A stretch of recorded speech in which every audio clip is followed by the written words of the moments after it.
some of the largest agencies that provide services to the public is education, police department, and health and hospitals.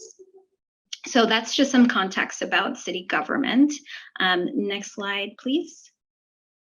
All right, so challenges of 2022. So with a new administration and change in leadership, we had to do a quick assessment of what we're coming into, right? Overall, New York City government job vacancies were pretty significant. Across the board, 8%, but for IT positions, it's actually closer to 15%. And we're projecting that towards the end of the year and maybe even higher, somewhere around 20%, because we are losing more people than we are hiring. And there are many reasons for that. In New York City, there's just such a huge market for talented people in the tech sector, in particular, huge tech companies. So it's difficult for us to compete, both in terms of salary, but also some of the perks of working in the private sector. And then the city kind of don't make it easy. There's a very lengthy hiring process. There's a lot of cultural barriers for working in government, a lot of bureaucracy. So it's challenging for us to recruit.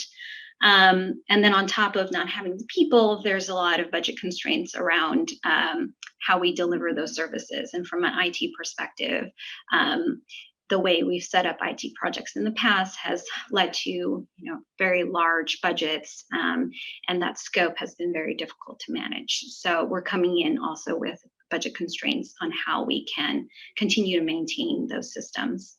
But lastly, with opportunity here is that we're coming out of COVID, and COVID from a technology perspective has prepared people both, in terms of doing things remotely, but also electronically or digitally.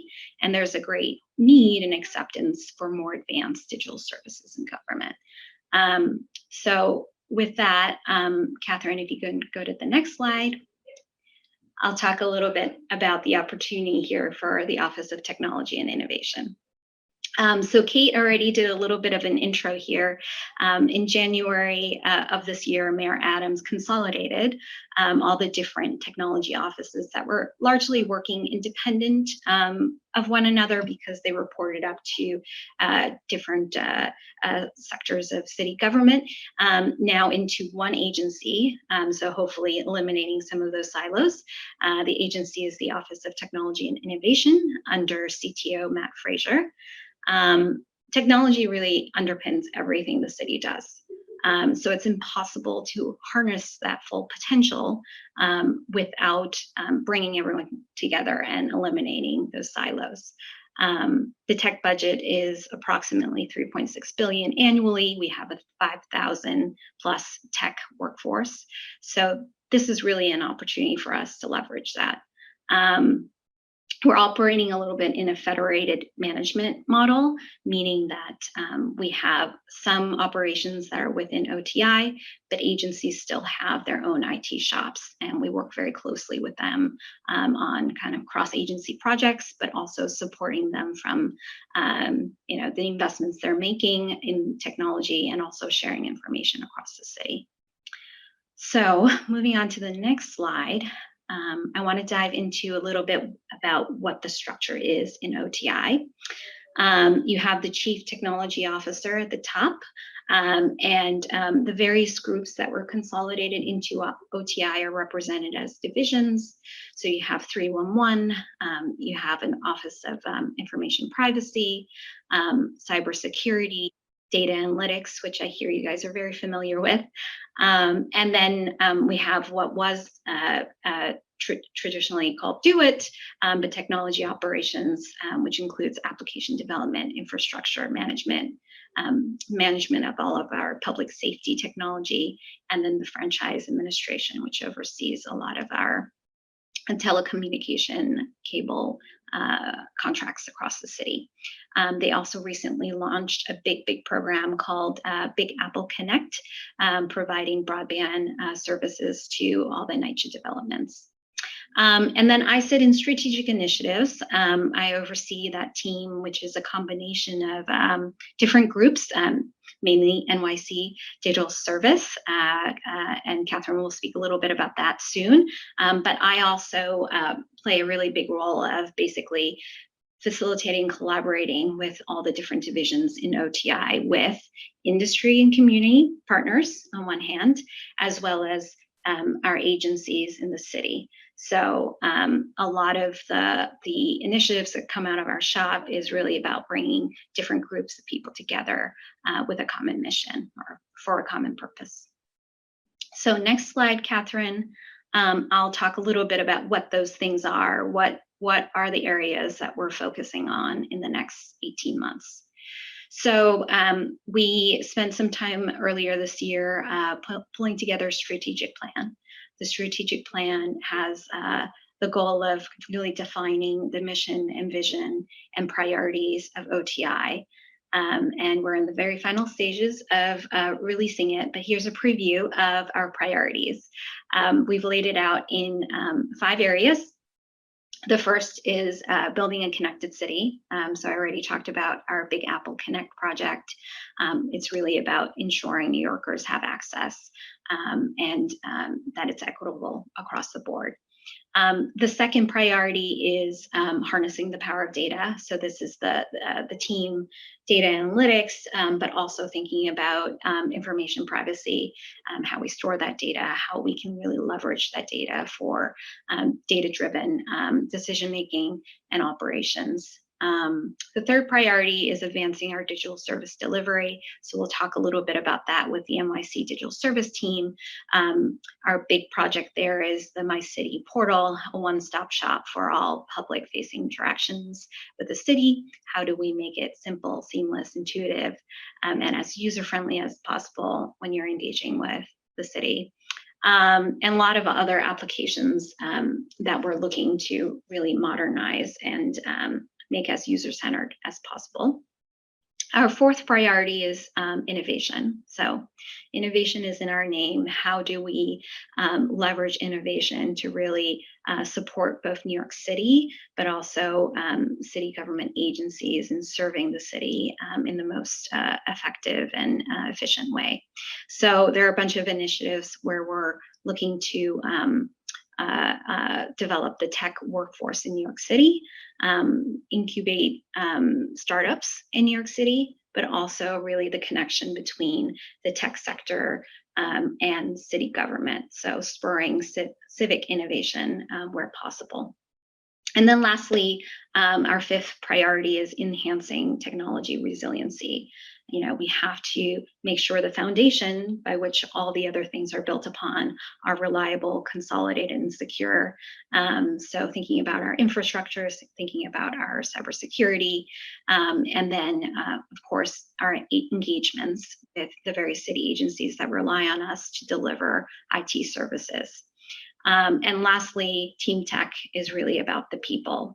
So I'm going to segue to talking about how I mentioned earlier, one of our biggest challenges is recruiting, retaining talented people to work in city government. And we have a multifaceted strategy for really honing in on that.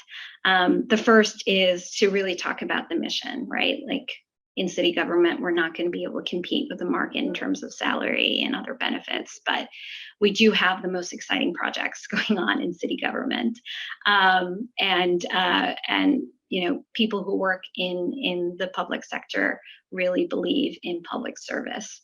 So what we do is really intense, but at the same time, it's really impactful. So we want to make sure we get that message out there, recruiting with mission first. A couple of other things we're looking to do and excited to also partner with the different groups that are here today, if interested, is creating pipelines and rotational programs within city government. We are lucky in that we're in such a huge city with lots of schools, lots of training programs, professional development programs that we can tap into. And we need to do a better job of creating those pipeline opportunities. And then within city government and within those partnerships, we'd love to also develop rotational programs where we can hone in on some of the gaps and specific skills that we need in the tech or tech adjacent offices. For example, cybersecurity, we have a lot of vacancies there, and we'd love to be able to really upskill and cross-train our staff to be able to fill those gaps. So we're looking for ideas, we're looking for partnerships, and we're focusing on that over the next couple of months. And at the end of the day, we really need to promote more the work that we do. We are oftentimes thrown into emergencies. We work really hard, and then something is delivered to the public, but we don't really spotlight all the people that are behind that amazing work.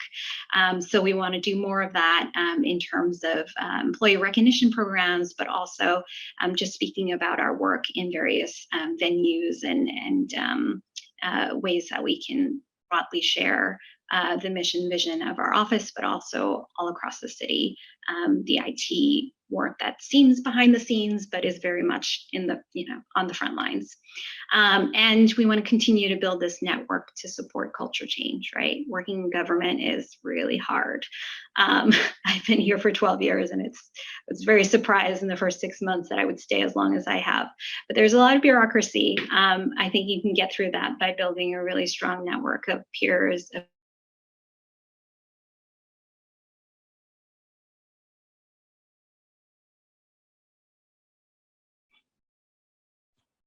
All right. Hi. I think You lost back. me? Yeah, you're back. Okay. I'm so sorry. Catherine, can you tell me where I left off? Yes, we only lost you for like 2 or 3 seconds. You were just saying that you were surprised that you stayed as long as you did after joining. Yes. Yeah. Yes.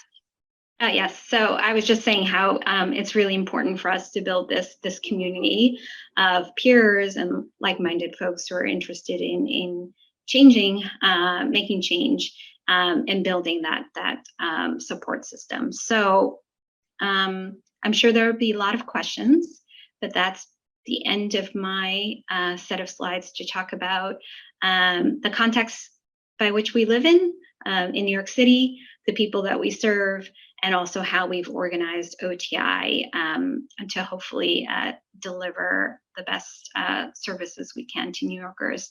I think I'm passing this back to you, Catherine, right? That's correct. Thank you so much, Ruby. And I know I'm looking at the Slido, and I saw there were quite a few questions about how's OTI structured and how do you all work together. So I think Ruby's presentation touched, or section of the presentation touched on a lot of that. But if you were the person who asked that question and it didn't, if you have further questions, feel free to jump into the Slido and ask some clarifying questions. But otherwise, I'm going to get into, so Ruby's given you sort of the big overview of the organization as a whole. And so now I'd love to talk to you a little bit just about the NYC Digital Service.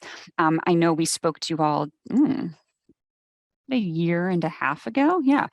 So some of this, maybe you know about the general philosophy of how we approach the work. But again, I'll sort of start from the beginning because I'm sure there might be some new folks here. If you are a member of the Beta NYC community, you're probably into the digital government community. But in case you aren't, there are digital government teams all across the world. I call it the digital government movements. First of all, I didn't claim that. I just mean I refer to it as that. But movements plural is important because there isn't just one way that we one particular movement singular. There's all these different things happening throughout the world. So the logos that you're seeing on the right-hand side of the page just speaks to the different ways of working that you see, whether you're looking at the US Digital Service or 18F or the GovTech team in Singapore or what's happening in Canada or San Francisco. I mean, there's all of these teams, and the characteristics that you see are kind of the same. It's really just 4 things.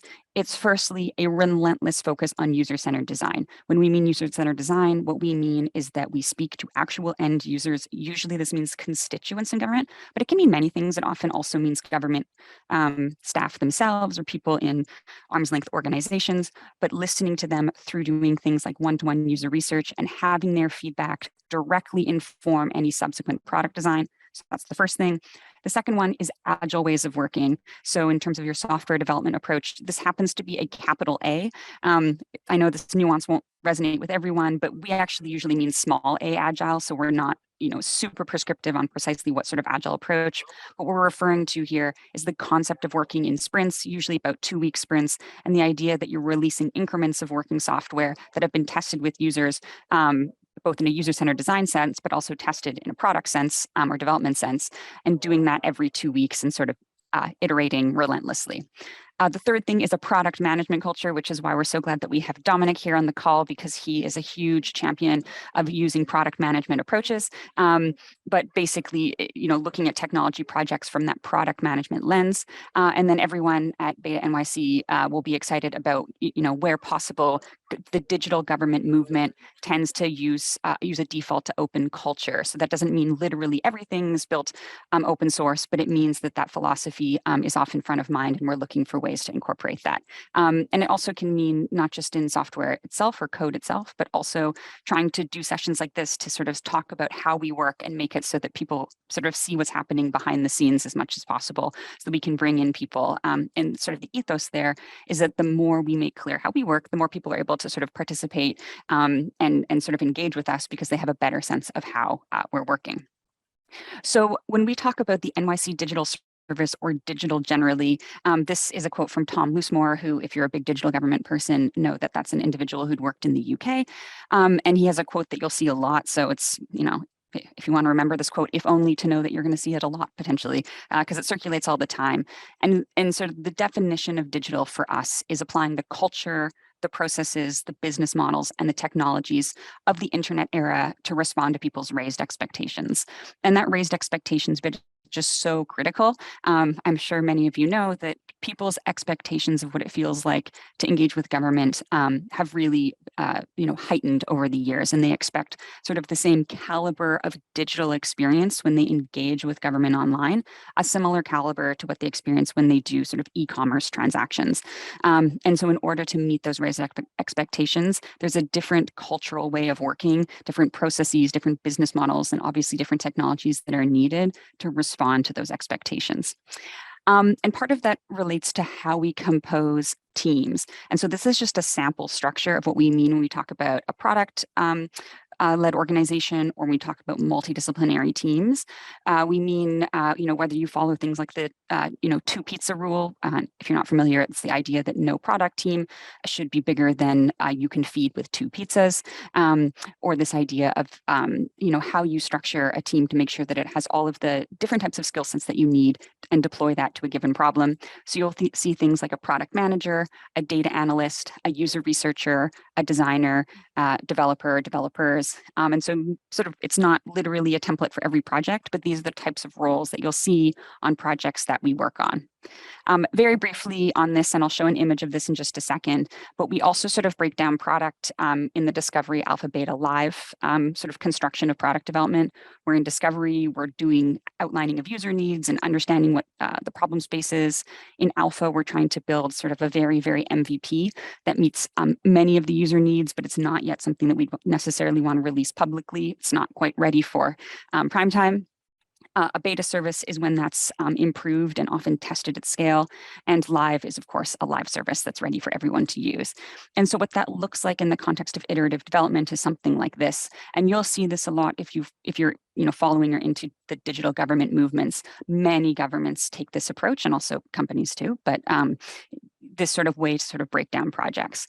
And to give an example of what this looks like in practice, this is an example of a alpha product that we built. So we'd done a discovery with DFTA, the Department for the Aging, and then this was something that we built to help bring and exemplify what a solution could look like. And this is something that we can actually test with actual end users, with actual government staff, and with actual providers of services for older adults. And the purpose of this is to explore, if we were to build this out more, would this actually meet the user need? Is this the right things? Do people want to use it? Is it worth sort of moving forward with this project? So this is something that we built really quickly, but it's an example of how we take that engagement with user needs and have that directly inform the product development and have that move forward. One thing, this is a photo from, not from New York, but we're also really excited about doing user research.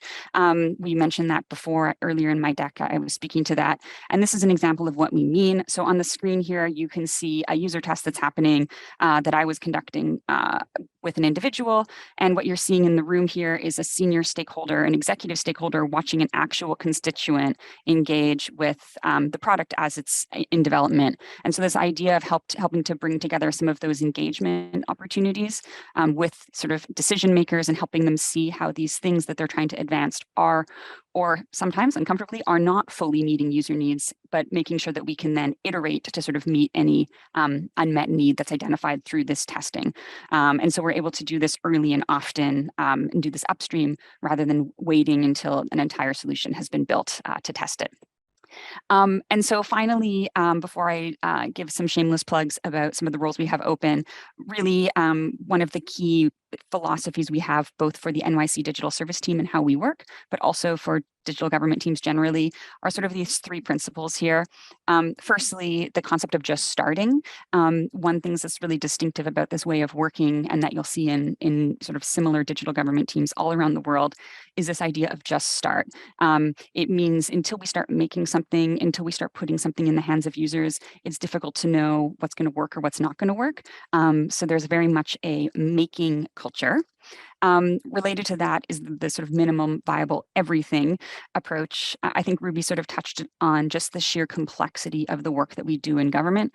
I've also worked in private sector a bit, but I think the government work is just the most complex, meaning that if you can't find a minimum viable something, you'll try to boil the ocean and you'll find that success is very difficult to achieve. And so finding ways to make sure that you're carving off meaningful chunks of work and advancing that is sort of a fundamental premise of how to approach this work and how to be successful in any digital government team. And then finally, you've heard me go on, and anyone who's heard me speak knows that I don't shut up about this, which is learning and iterating. This concept of starting with user need, in some cases embracing sacrificial prototypes. If you don't know what that term means, it means making a prototype for the purpose of testing to validate, or in some cases invalidate something. It can feel uncomfortable when you've built something and you've spent a couple days or a couple weeks building something and then determining actually it's not worth proceeding. But of course, that's much better than spending a month or years doing that. And so this idea of testing and iterating and learning and embedding that into the structure of how your teams build things. So that's kind of the philosophy and how we try to approach many of our projects here in the NYC Digital Service, and certainly how many digital government teams around the world work. Briefly, I do want to just give a little bit of a shameless plug for the open positions.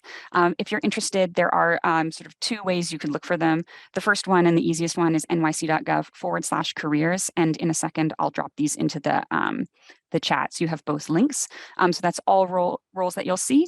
But the second link that I provided, which is a little more challenging to read out, so I won't in full, will take you directly to the OTI specific roles.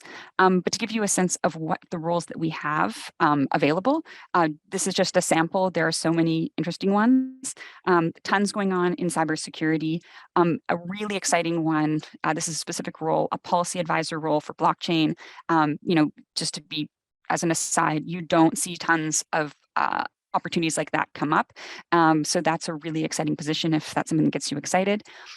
We have a design lab director position here open in OTI. We also have a smart city and IoT manager position open and a manager for tech workforce. And I think Ruby really gave a good overview of precisely why that sort of work is so important. So that's just a small snippet, but there's lots going on in terms of our hiring. So I hope you'll take a look if you're interested.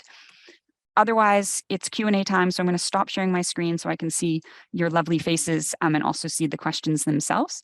But I'll also pause just to see if Ruby or Gina or Dominic had anything critical to add that I didn't speak to, or Kate, if there was any urgent clarification needed on anything.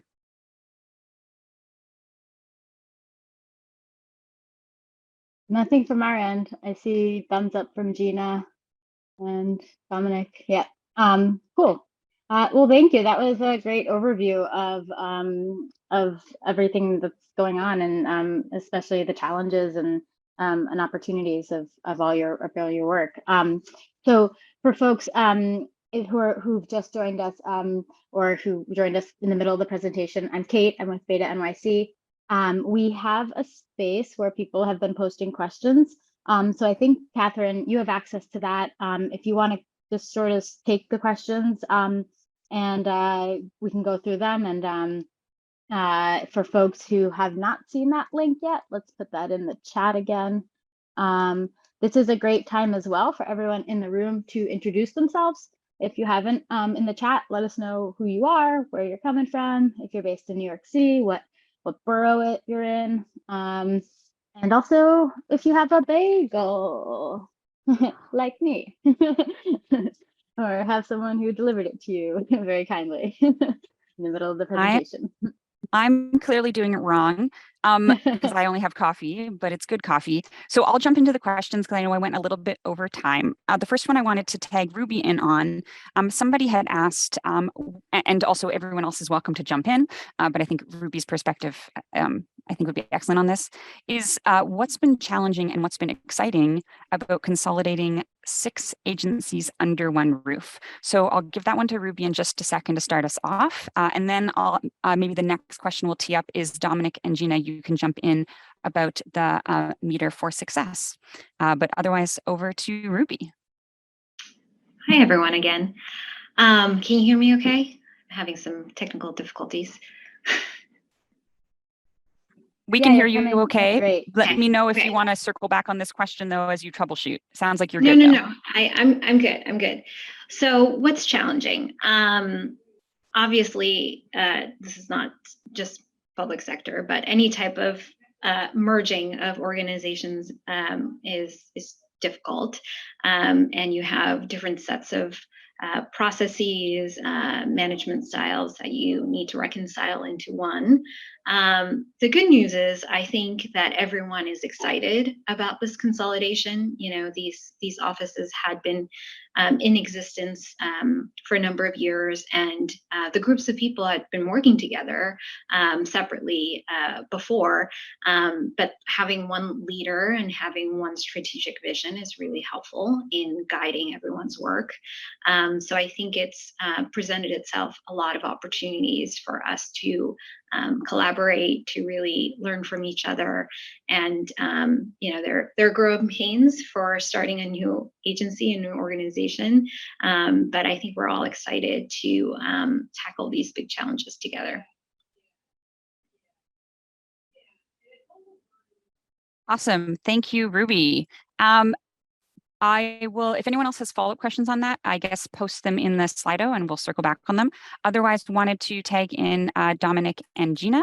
And just recapping the question they were going to speak to was the meter for success. And so I thought maybe Dominic could speak a little bit on the product management side, and then Gina could speak a bit on the design side. But also, I think, Ruby, if you want to jump in also on just general success that people might be interested. But maybe we'll start with you, Gina. Hi, everyone. My name is Gina, and I'm the design lead on the digital service team. And I could speak on behalf of success metrics on the design part.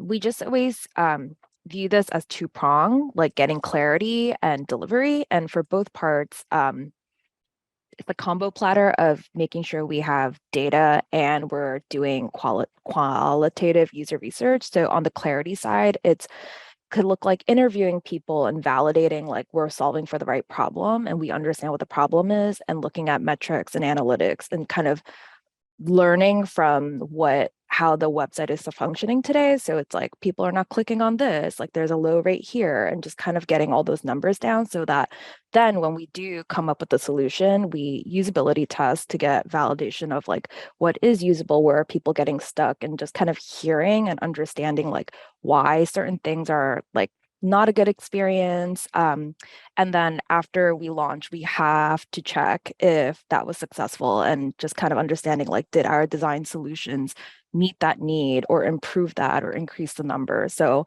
I think like it's really important for us to always have like the people-driven metric and then also like the data part to back it up.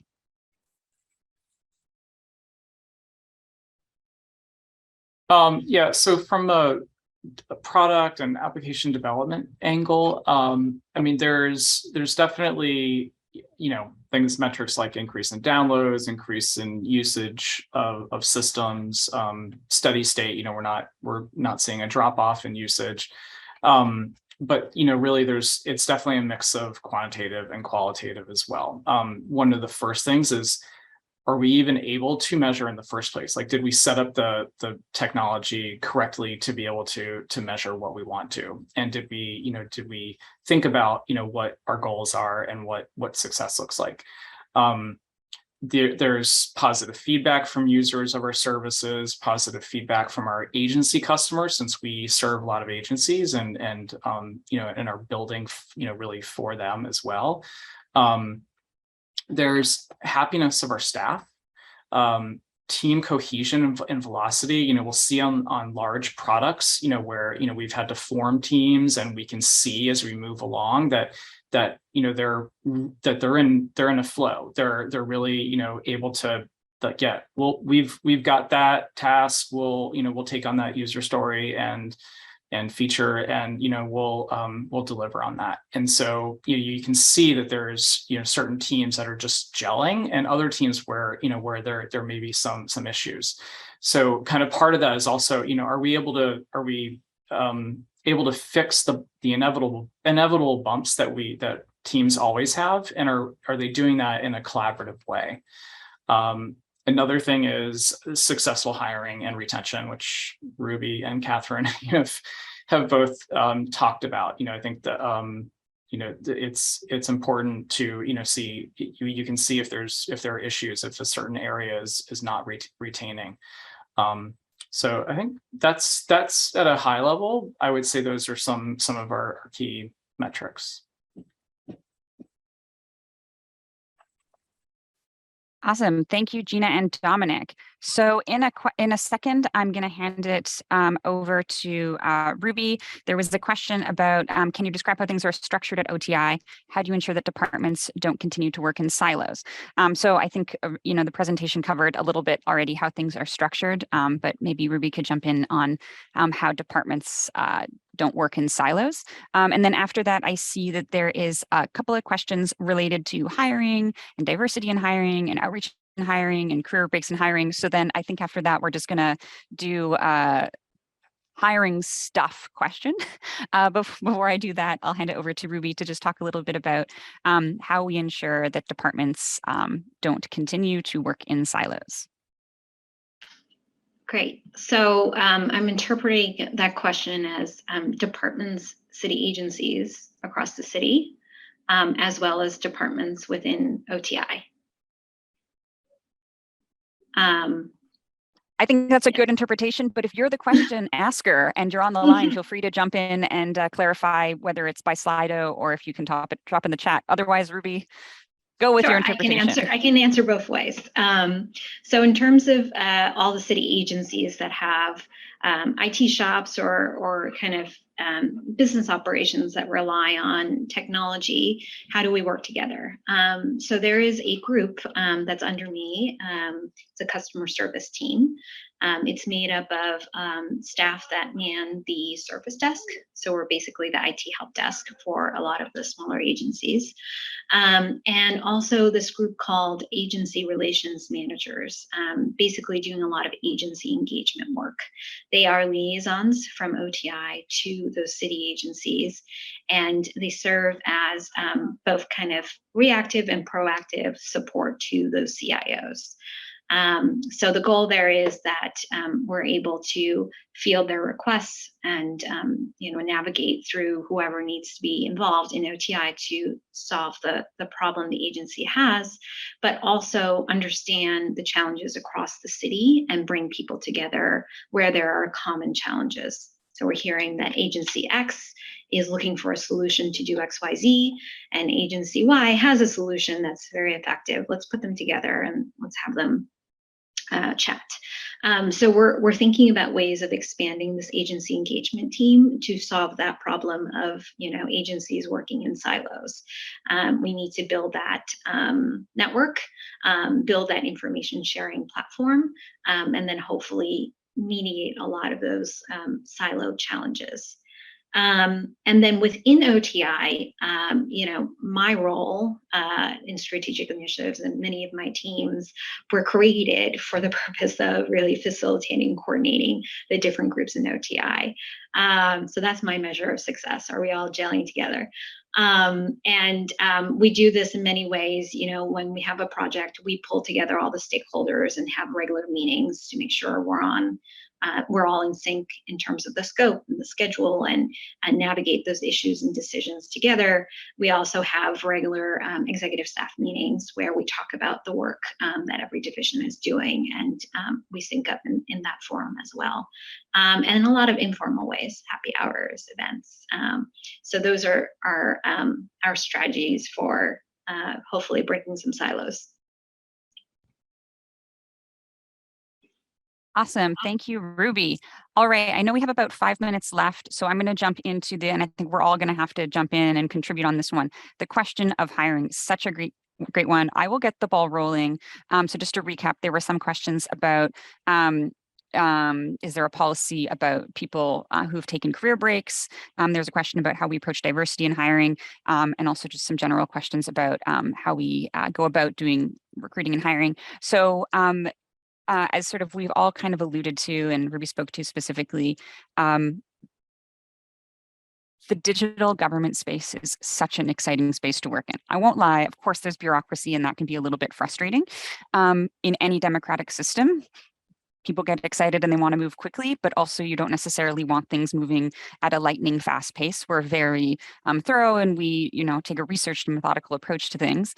But there's no, in my opinion, more exciting work, and actually in many cases, not a more exciting team, in my opinion, in the United States than what you're seeing happening here in NYC. If you're not familiar with the cycles of government, you'll know that we're at the more of a beginning side of an administration, meaning that the opportunities are there. If you tend to join a government at the end of an administration, often people are or the big policy things are sometimes being wrapped up. So it's very exciting to join at the beginning of a new administration. What's also exciting is that we get to work on some of the most high impact projects. You can work in a startup or in a company, but it's very rare to find an opportunity to work on projects that impact so many people. This is an exciting thing. It's also what makes the work really difficult and why things like user research are such an exciting part of that work. But there's also a reason that people like Ruby and myself and Gina and Dominic all haven't left the work. Gina had previously worked at the US Digital Service, which many of you know is arguably the strongest digital service in the country. Let's say the federal government level, we're municipal. We like to think we're pretty strong as well. And I think for many of us, myself included, I didn't think I'd be working in government as long as I do.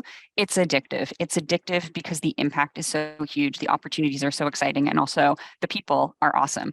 No, as far as I know, maybe Dominic or Ruby, policies often better than me. To the question about people who've taken career breaks, there's no reason that should be a blocker. We recognize that people have caring responsibilities and things come up in life. So we really encourage folks to apply for roles. The city is extremely excited about having diverse candidates and people from all backgrounds applying. It's something that in the literal human resources process that goes into someone being hired is factored into account. Or it's something that's looked at to ensure that we do have a broad spectrum of people applying for roles.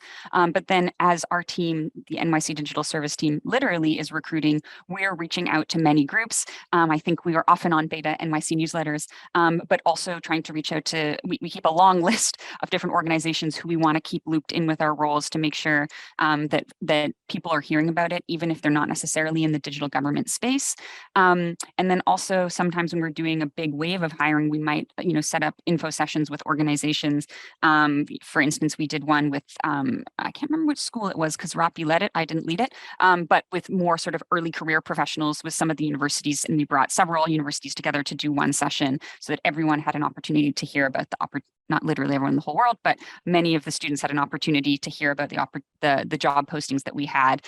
So that's me getting the ball rolling. I'm just going to open the floor to everyone else. I'm sure there's things I didn't touch on, but hiring, say your piece. Yeah. So one thing, you did a really good job there.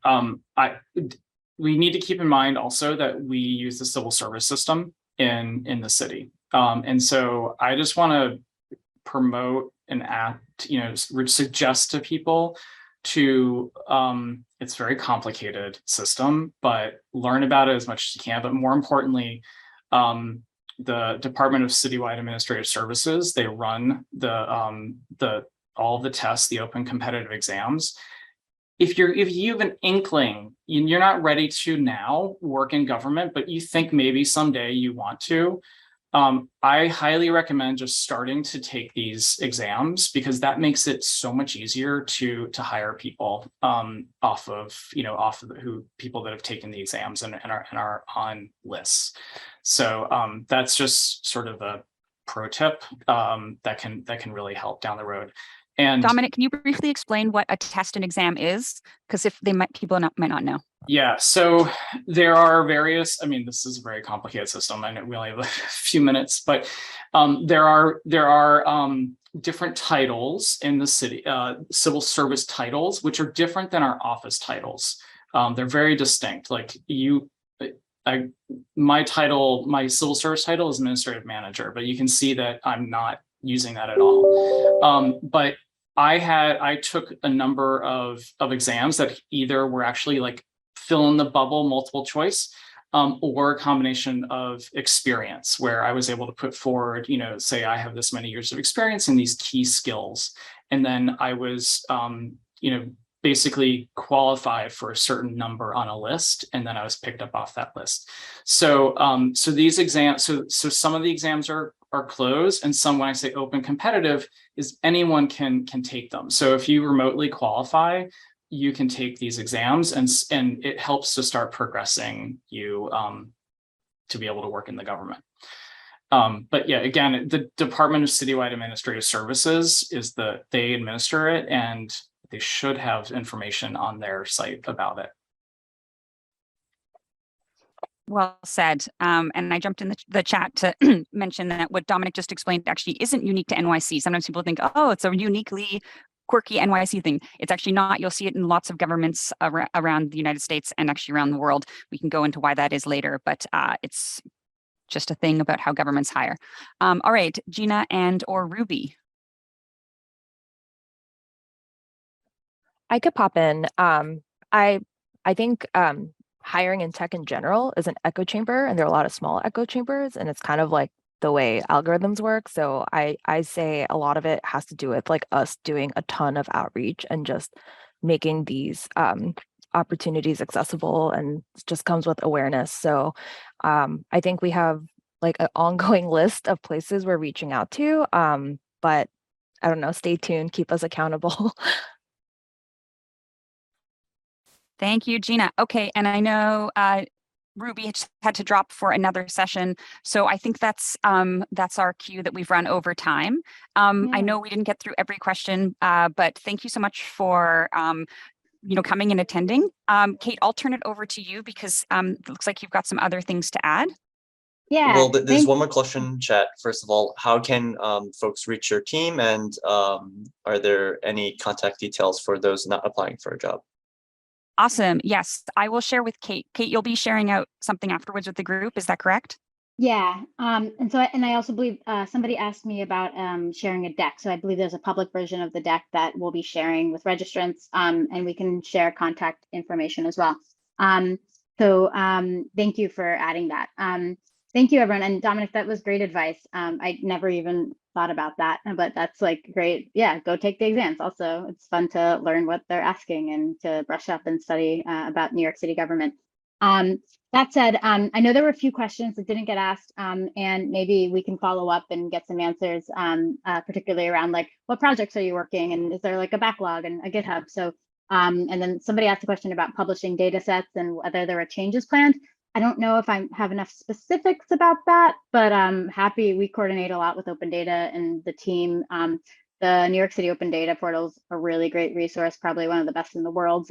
So happy to help understand that question better, to answer it. And then there were some questions about broadband access and community engagement. And so, yeah, I'll try to follow up and get some answers to send out to everyone. Just a quick announcement. We have a few announcements.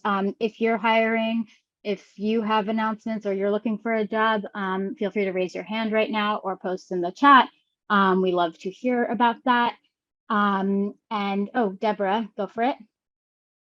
Or you raised your hand for a second. Yes, I did. I am looking for a job in government, but actually I have a pretty unique background. I'm not an American citizen. I grew up in the States, in New York specifically, and I was actually looking to work with innovation in government in Brazil. I'm also studying for their open competitive exam. I'm wondering about hiring non green card holders, even though like I just researched and it looks like it can be possible. I'm just wondering like what's the process for that and what I should watch out for.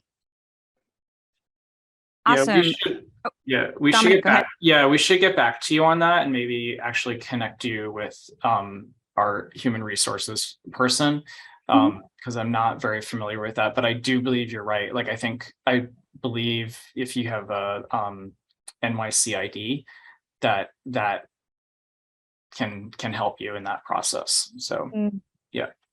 Okay, I don't have one, but I do have other things like a tax ID and some other things like a high school diploma. So yeah, I'll talk to HR then.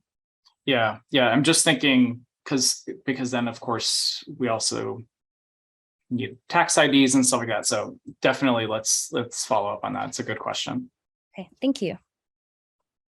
You? I see your hand raised. My question is, I checked the opening jobs and I find most of them need experienced people. But for me, I graduated from a college a few months ago, so I'm an entry level person. So do you have any jobs for entry level person?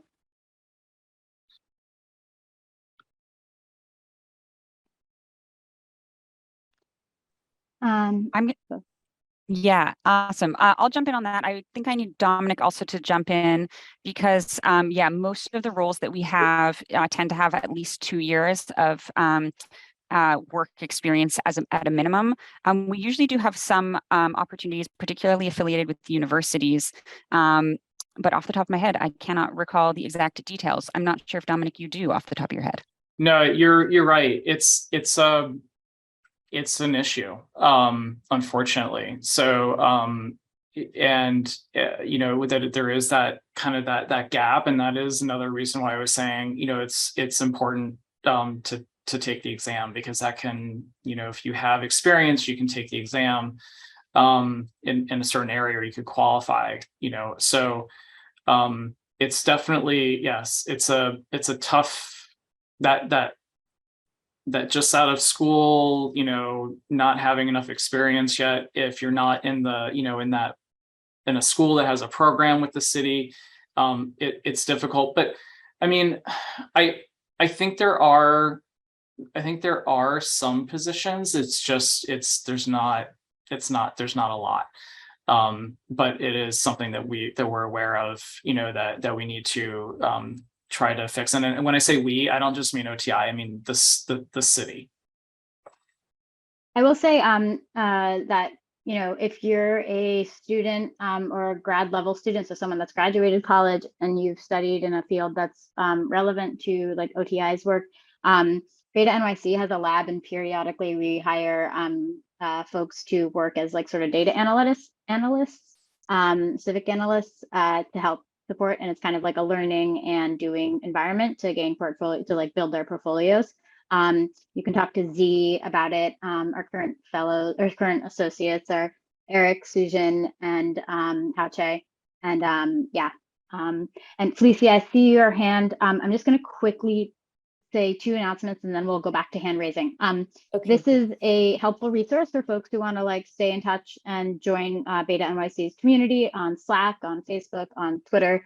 And then also check out if you're somebody that works for a community-based organization or a government office, and you are looking for support to build maps or do different analysis projects. We have a system called Radar, which is like a help desk for civic analytical projects, and we would be happy to assist. This is the work that builds portfolios of the associates, as well as sometimes our fellows. So go there. And then really exciting, one of my favorite things in the world, Open Data Week. Open Data Week and School of Data. If you've been part of our community for a while, you're probably sick of hearing about this, but we love this week. It's in March, and our call for proposals is open. We got it out many months earlier than usual, so we're like really patting ourselves on the back. We work with the New York City Open Data team over at the Office of Technology and Innovation. If you have an idea for a virtual event, it can take place anytime during the week. If you have an idea for a School of Data session, that's our in-person conference and will be held at CUNY School of Law. Love to do office hours with offices like yours, so we'll probably be inviting you to do something with us. But we are looking for community submissions, so please share it and respond to it. And then I just want to also shout out that we have classes coming up as part of the Open Data Ambassadors Program. We're scheduling, we have a schedule of classes at this website, nyc.gov/discover open data. The period is obviously not part of that. We have a class next week and the following weeks. And it's basically just like, if you've never like explored the open data portal, or if you have and you've gotten caught or like stuck somewhere, come and just learn how we navigate it. It's a fun class. It's taught by trained volunteers who were interested in open data and trained with us for a few weeks and now know how to teach open data. And they're basically just going to give you a taste of the open data portal and how you can use it to search issues in your community or build graphs and maps. It won't go into full detail, but it's a very sort of fundamental introduction. And then, yeah, thank you to everybody, to the Office of Technology and Innovation, Catherine, Dominic, Ruby, Gina. We are really happy to have you here, and we are looking forward to future collaborations with your office. Yeah, excited about the future and the future of technology and data and design in the city and to serve New Yorkers. So I'll say thank you to the audience as well. Now we can open the floor again to questions. If anyone has time to stay around, please do. And you can come off mute. And yeah, thank you. So Felicia, back to I'll let you have the floor now. Thank you so much, Kate. That was great. And I hope I didn't make you feel that you had to rush. That was all that's really... just me. I'm really fast talker. I need to take a breath.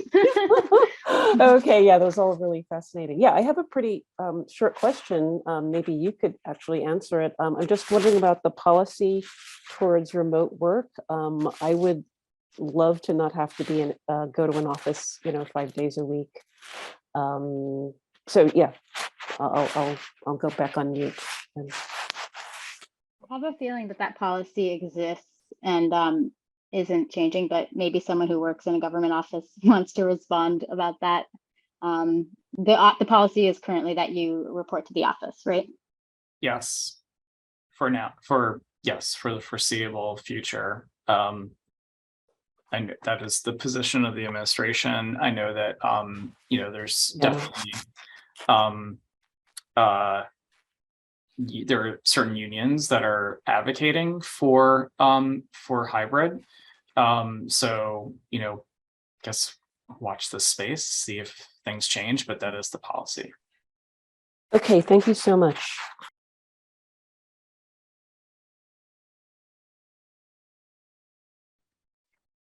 Anyone else want to say hello? Or yes, Mark. Hey, Mark, how are you? Hi, Kate. How you doing? Yeah. I mean, this may be getting a bit into the weeds, but you're obviously starting this new venture in city government, which I don't envy you, but you're obviously taking baggage from the preceding setup, and I'm wondering, and particularly, I mean, one of the issues was reporting on data sets, which had kind of really fallen by the wayside and really difficult to get information about when there would be data sets actually published. And I'm wondering, is this something you're going to be addressing or looking at for the next iteration? And specifically, I think, you know, it's like Do It was really the one tasked with kind of managing the vetting of these data sets. And it just always seemed to me that, you know, speaking naively, whether Moda would be the better group to handle that in the future. So anyways, that's my question. Awesome. Cool. Well, I have a short answer for you, which is, and you might have seen this at the outset of the session, but Moda is now part of OTI. You know, I think, you know, when we bring a lot of agencies together, I actually think it's gone fairly smoothly overall, because a lot of folks actually are enjoying just the ease of collaboration that comes being within the same agency. So yes, that is something that OTI will be including and is something they'll continue to prioritize. Right. Yeah. So for any other questions, I was mostly I think everyone has to hop off right now. We're 15 minutes over. So thank you. Appreciate everyone staying. If you have another question, feel free to post it in the chat. If you want to I can hang out for a second if you have a question about hiring or jobs, and I'm happy to help direct things onward to OTI. But I do want to respect their time and know that they have to jump. So thank you so much. And I will hang out for another minute or two and I think some folks from my team will still be here as well. But thank you, Catherine. Thank you, Dominic. Thanks, everyone. Thanks Thank for your you. time. Great. Yes, thank you. Bye. Take care. Bye.